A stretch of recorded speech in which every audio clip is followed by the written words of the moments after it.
ನಮಸ್ಕಾರ ವೀಕ್ಷಕರೇ, ನಿಮ್ಮೆಲ್ಲರಿಗೂ ಆತ್ಮೀಯವಾದ ಸ್ವಾಗತ. ನೀವು ನೋಡ್ತಾ ಇದ್ದೀರಾ ಹ್ಯಾಪಿ ಫ್ಯಾಮಿಲಿ ಕನ್ನಡ.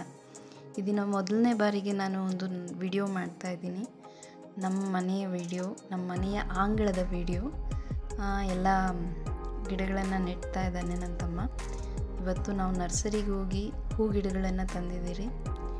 ಇಲ್ಲಿ ನಮಗೆ ದಿನ ಪೂಜೆಗೆ ಹೂ ಸಿಗೋದಿಲ್ಲ, ಹಂಗಾಗಿ ಹೂ ಗಿಡಗಳನ್ನು ಹೆಚ್ಚಾಗಿ ಪ್ರಿಫರ್ ಮಾಡಿ ಹೂ ಗಿಡಗಳನ್ನು ತಂದಿದ್ದೀರಿ. ಸೇವಂತಿ ಹೂ ನಮಗೆ ಯಾವಾಗೂ ಸಿಗೋದಿಲ್ಲ, ಹಂಗಾಗಿ ಗಣಗಲು ಹೂ, ದಾಸವಾಳ ಹೂ ತಂದಿಟ್ಟಿದ್ದೀರಿ. ಅದಾದರೆ ನಮಗೆ ಆವಾಗವಾಗ ಸಿಗ್ತಾ ಇರುತ್ತೆ. ಇದು ಸೀಸನಲ್ ಆಗಿರೋದ್ರಿಂದ ಈ ಸೇವಂತಿ ಸಿಗೋದಿಲ್ಲ. ಮತ್ತು ರುದ್ರಾಕ್ಷಿ ಹೂ ತಂದಿದ್ದೀರಿ. ಇದರ ಜೊತೆಗೆ ನಾವು ನಂದಿವರ್ಧನ ಕೂಡ ತಂದಿದ್ದೀರಿ. ಇಲ್ಲಿ ದಾಸವಾಳಗಳಲ್ಲಿ 2 ಥರ 3 ಥರ ತಂದಿದ್ದೀರಿ. ಬಿಳಿ ಮತ್ತು ಕೆಂಪು, ಪಿಂಕ್ ಕಲರ್, ಈ ಥರ 3-4 ಕಲರ್ಗಳನ್ನ ತಂದಿದ್ದೀರಿ. ನಿಂಬೆಹಣ್ಣಿನ ಗಿಡ ಮತ್ತು ಚೇಪೆ ಗಿಡ ಇದನ್ನು ಕೂಡ ತಂದಿದ್ದೀರಿ. ನಮ್ಮ ಮನೇಲಿ ಮೊದಲನೇ ಬಾರಿಗೆ ನಾವು ರೋಸ್ ಹೂವಿನ ಗಿಡ ನೆಡ್ತಾ ಇದ್ದೀರಿ.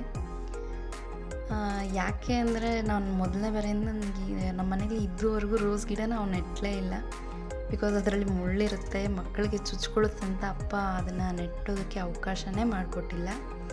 ಫಸ್ಟ್ ಟೈಮ್ ನನ್ನ ತಮ್ಮ ರೋಸ್ ಗಿಡನ ಧೈರ್ಯ ಮಾಡಿ ತಂದುಬಿಟ್ಟಿದ್ದಾನೆ. ಸೊ ಇದು ಎಷ್ಟು ದಿವಸ ನಮ್ಮ ಮನೇಲಿ ಇರುತ್ತೋ ಗೊತ್ತಿಲ್ಲ. ನನ್ನ ಮಗ ಆಗಲೇ ಅವ್ರ ಜೊತೆ ಹೋಗಿ ಹೂ ಗಿಡಗಳನ್ನು ನೆಟ್ಟಲಿಕ್ಕೆ ಸಹಾಯ ಮಾಡ್ತಾಯಿದ್ದಾನೆ. ಭಾಳ ಖುಷಿಯಿಂದ ಹೂ ಗಿಡಗಳನ್ನು ನೆಡ್ತಾ ಇದ್ದಾನೆ. ಸೊ ವಾತಾವರಣ ತುಂಬ ಚೆನ್ನಾಗಿತ್ತು. ಹಂಗಾಗಿ ಎಲ್ಲರೂ ಮನೆಯವರೆಲ್ಲರೂ ನಾವು ಹೊರಗಡೆ ಕೂತ್ಕೊಂಡು ಮಾತಾಡ್ತಾಯಿದ್ರಿ. ಅವರು ಎಲ್ಲ ಹೂಗಳೆಲ್ಲ ನೆಡ್ತಾಯಿದ್ರು. ಅಜ್ಜಿ ಕೂಡ ಮನೆಗೆ ಬಂದಿದ್ದರು ಇವತ್ತು. ಹಾಗಾಗಿ ಎಲ್ಲರೂ ಕೂತ್ಕೊಂಡು ಮಾತಾಡ್ತಾಯಿದ್ರು. ಸೊ ಇವರು ಮಾತಾಡ್ತಾ ಇರೋವಾಗ ಹಿಂಗೆ ನಾನು ಹೋಗಿ ಕಾಫಿ ಮಾಡ್ಕೊಬರೋಣ ಅಂತ ಅಂದ್ಕೊಂಡೆ. ಇಲ್ಲಿ ನೋಡಿ, ತುಳಸಿ ಗಿಡ, ಕೃಷ್ಣ ತುಳಸಿ ಇರಲಿಲ್ಲ ನಮ್ಮ ಮನೆಯಲ್ಲಿ. ಸೊ ಕೃಷ್ಣ ತುಳಸಿ ಇದು. ನಮ್ಮ ಮನೇಲಿ ರಾಮ ತುಳಸಿ ಇತ್ತು, ಕೃಷ್ಣ ತುಳಸಿ ಇರಲಿಲ್ಲ, ಹಾಗಾಗಿ ಕೃಷ್ಣ ತುಳಸಿ ತಂದಿದ್ದಾರೆ. ಮತ್ತು ಇಲ್ಲಿದೆ ನೋಡಿ, ಇದು ಬಂದು ನಮ್ಮ ತಾತ ಅವರು ನೆಟ್ಟಿರ್ತಕ್ಕಂಥ ಗಿಡ. ಸೊಪ್ಪು ಹೇಳಬೇಕಂದ್ರೆ ಕೆರೆ ಸೊಪ್ಪು ಅಂತ ಹೇಳ್ತಾರಲ್ಲ, ಅದು ತುಂಬ ರುಚಿ ಇರುತ್ತೆ ಅಂತ ಹೇಳಿ ಆ ಸೊಪ್ಪನ್ನ ತಂದು ನೆಟ್ಟಿದ್ದಾರೆ. ನೆಟ್ಟಿ ತುಂಬ ದಿವಸ ಆಯಿತು, ಒಂದು 3-4 ಡೇಸ್ ಮೇಲೆ ಆಯಿತು. ಇಲ್ಲಿ ನನ್ನ ಮಗನ ಕೈಗೆ ಆಗಲೇ ಹೂ ಸಿಕ್ಕೋಯ್ತು. ಅವನಾಗಲೇ ಆ ಹೂವಿನ ಕಿತ್ತು ಆಟ ಆಡ್ತಾಯಿದ್ದಾನೆ. ನನ್ನ ತಮ್ಮ ಈಗ ರೋಸ್ ಗಿಡ ಮುಳ್ಳು ಚುಚ್ಚಬಾರ್ದು ಅಂತೇಳಿ ಸ್ವಲ್ಪ ದೂರದಲ್ಲೇ ನೆಡ್ತಾ ಇದ್ದಾನೆ.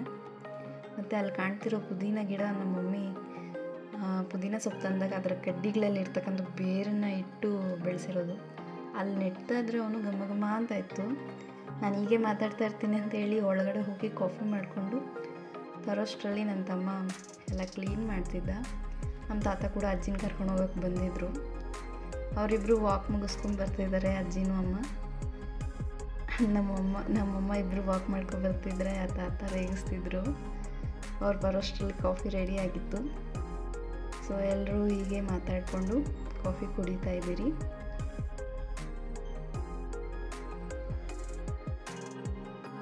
ಕಾಫಿ ಎಲ್ಲ ಕುಡ್ದಾದ್ಮೇಲೆ ನಾನು ಟೈಮ್ ಆಯಿತು ಅಂತ ಹೇಳಿ ಒಳಗಡೆ ಹೋದೆ. ದೀಪ ಹಚ್ಚೋಕ್ಕೆ ಟೈಮ್ ಆಯಿತು ಅಂತ. ಸರಿ, ನಾನು ಒಳಗಡೆ ಎಲ್ಲ ಕೆಲಸ ಮುಗಿಸ್ಕೊಂಡು ಬರೋಷ್ಟೊತ್ತಿಗೆ ರಾತ್ರಿನೇ ಆಗೋಗಿತ್ತು. ಇವ್ರು ಇನ್ನೂ ಒಳಗೆ ಬಂದಿರಲಿಲ್ಲ. ಸರಿ ಏನು ಅಂತ ಹೊರಗಡೆ ಹೋಗಿ ನೋಡೋಷ್ಟರಲ್ಲಿ ಇವ್ರು ಆಗಲೇ ಟಾರ್ಪಲೆಲ್ಲ ಕಟ್ಟಿ ಎಲ್ಲ ರೆಡಿ ಮಾಡ್ತಿದ್ರು. ಬೆಳಗ್ಗೆ ಅಷ್ಟರಲ್ಲೇ ಹಸುಗಳನ್ನ ಕರ್ಕೊಬರ್ತಿರ್ತಾರೆ ಈ ದಾರಿಯಲ್ಲಿ, ಹಾಗಾಗಿ ಹಸುಗಳು ಮೇಯ್ದುಬಿಡುತ್ತೆ ಅಂತ ಹೇಳಿ ಟಾರ್ಪಲ್ ಕಟ್ಟಿದ್ರು. ಈ ವಿಡಿಯೋ ನಿಮಗೆ ಇಷ್ಟ ಆಗಿದೆ ಅಂದ್ಕೋತೀನಿ. ಒಂದು ವೇಳೆ ಇಷ್ಟ ಆಗಿದ್ದರೆ ಲೈಕ್, ಶೇರ್, ಸಬ್ಸ್ಕ್ರೈಬ್ ಮಾಡೋದನ್ನು ಮರಿಬೇಡಿ. ಮತ್ತು ನಾನು ನಿಮ್ಮನ್ನು ಮತ್ತೊಂದು ವಿಡಿಯೋ ಜೊತೆ ಮೀಟ್ ಮಾಡ್ತೀನಿ. ನಮಸ್ಕಾರ.